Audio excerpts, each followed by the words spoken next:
Hello guys, welcome to my YouTube channel English for everyone. आज की video में हम वर्ब की नेक्स्ट टू टाइप्स को स्टडी कर रहे हैं, that are regular verbs and irregular verbs. Regular verbs and irregular verbs कुछ स्टूडेंट्स के लिए बहुत इजी हैं, लेकिन बहुत सारे स्टूडेंट ऐसे भी हैं जिनके लिए ये टॉपिक स्टिल कंफ्यूजिंग है। मेरी आज की वीडियो उन सब स्टूडेंट्स के लिए है जिन्हें regular verbs in irregular verbs को आइडेंटिफाई करना और फॉर्म करना डिफिकल्ट लगता है, या जिन्हें ये पता ही नहीं है कि रेगुलर वर्ब्स होते क्या हैं और इरेगुलर वर्ब्स क्या होते हैं। वेल गाइस, जब हम बात करते हैं रेगुलर वर्ब्स की इन इरेगुलर वर्ब्स की, तो थ्री फॉर्म ऑफ वर्ब्स को डिस्कस करना बहुत ज़रूरी है। आपको याद हो कि जब भी कभी आपने टेंसेस का लेक्चर लिया हो या टेंसेस को स्टडी किया हो, तो उसमें आपके टीचर्स ने आपको V1, V2 या V3 के बारे में बताया होगा। V1 is all about present form or the base form. V2 means second form or the past form of verb, and V3 mean third form of verb or the past participle. Present form of verb जो कि normally आप present tense में या future indefinite में use करते हैं। Then past form of verb you use in all past tenses. Then past participle form of verb you use in perfect tenses. तो जब टेंसेस की बात होती है तो यहाँ इन थ्री फॉर्म्स ऑफ वर्ब का जिक्र जरूर होता है। अब रेगुलर वर्ब्स क्या है? रेगुलर वर्ब्स ऐसे वर्ब्स होते हैं, ध्यान से सुनिएगा, रेगुलर वर्ब्स ऐसे वर्ब्स होते हैं जिनकी past and past participle form D, ED और आईडी पर एंड होती है। ओके, अगेन, रेगुलर वर्ब्स ऐसे वर्ब्स होते हैं जिनकी past and past participle, it means कि second form and third form D, ED या आईईडी के साथ फिनिश होती है। For example, the verb is save, past tense will be saved, saved. Okay, हमने सिर्फ डी का एडिशन किया past in past participle form में। नेक्स्ट वर्ड इज प्ले, तो इसकी प्ले की पास्ट फॉर्म होगी played and past participle form होगी प्लेड। इसी तरीके से next word apply, past form applied and past participle form applied. तो सेव, प्ले, अप्लाई, ये क्या हो गए? Regular verbs.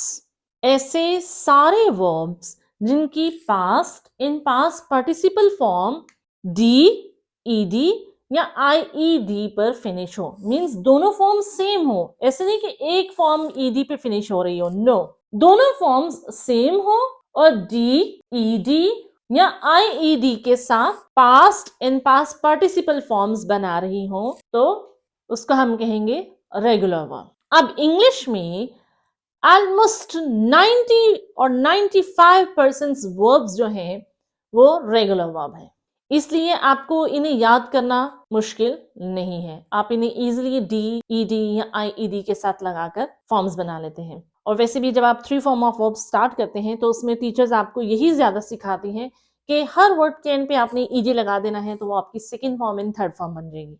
लेकिन कंफ्यूजन कहाँ आती है? कंफ्यूजन तब रेज होती है जब आप मेक के साथ भी मेक्ड, थिंक के साथ भी थिंक्ड, सिट के साथ भी सिटेड, बाय के साथ भी बायड, ब्रिंग के साथ भी ब्रिंग्ड लगा रहे होते हैं, तब आती है कंफ्यूजन। तो उस कंफ्यूजन को दूर करने के लिए जो नेक्स्ट टाइप ऑफ वर्ब हम स्टडी कर रहे हैं वो है इरेगुलर वर्ब। अब इरेगुलर वर्ब्स क्या होते हैं? इरेगुलर वर्ब्स ऐसे वर्ब्स होते हैं जिनकी पास्ट और past participle form D, ED और आईडी पे फिनिश नहीं होती है। वंस अगेन, इरेगुलर वर्ब्स ऐसे वर्ब्स होते हैं जिनकी past in past participle form same नहीं होती, ना तो वो सेम होती है और ना ही वो डी और आईईडी के साथ फिनिश होती है। So let's see some examples of irregular verbs.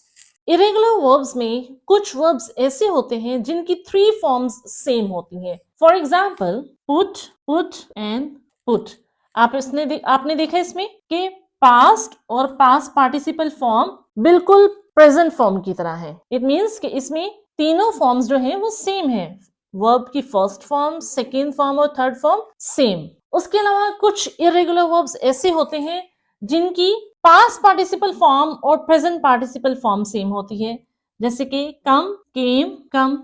अब यहां आप देखें कि कम और कम प्रेजेंट और पास्ट पार्टिसिपल फॉर्म सेम है। अब कुछ ऐसे होते हैं जिनकी पास्ट और पास्ट पार्टिसिपल फॉर्म सेम होती है। Bring, brought, brought. Look, these two forms are same.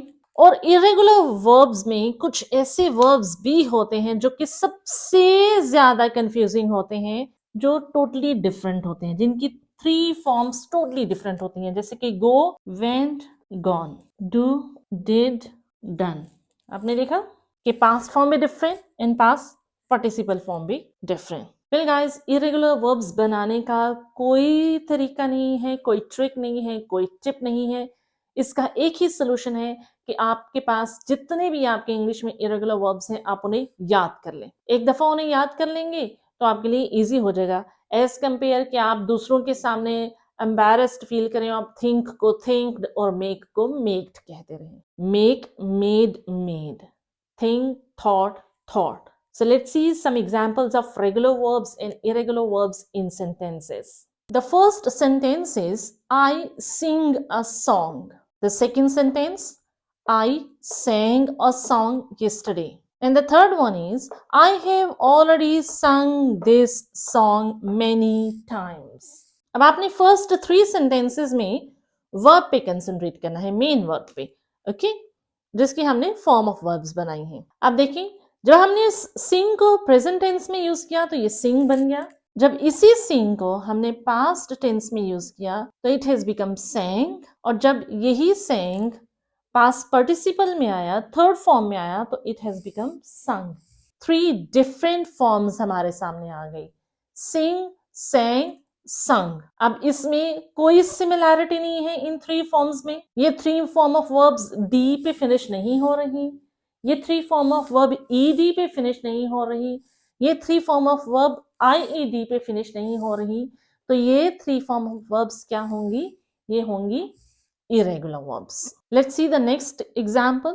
We play football. Next sentence, we played football yesterday. And the next one is we have already played football. Play, then played and played. First form of verb, second form of verb, third form of verb, present form of verb, past form of verb, past participle form of verb. तो जब past form of verb and past participle form of verb D, ED या IED पर finish हो तो ये होते हैं हमारे रेगुलर वर्ब्स।